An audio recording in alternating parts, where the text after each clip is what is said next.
இருக்கக்கூடிய வெற்றியை பார்த்துவிட்டு இது சரித்திர வெற்றி என்று சொன்னால் கூட அது தவறுதான் என்னை பொறுத்தவரை. குஜராத் பாரதிய ஜனதா கட்சிக்கு மக்கள் கொடுத்திருக்கக்கூடிய அங்கீகாரத்தை யாராச்சும் பார்த்துட்டு இது ஒரு சரித்திர வெற்றி என்று சொன்னாலும் கூட அது அதை சரியாக நமக்கு காண்பிக்காத ஒரு வார்த்தையாக நாம் பார்க்கிறோம்.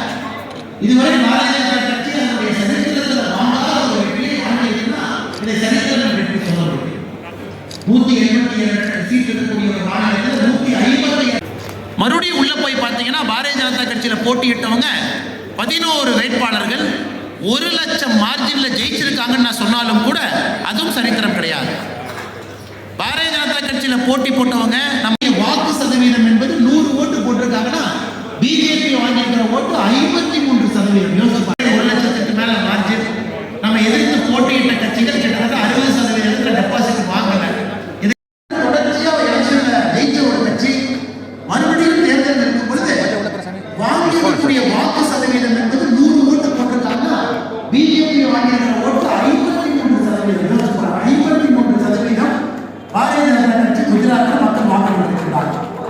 அதில் நான் ஏற்கனவே சொன்னது போல 156 11 பேர்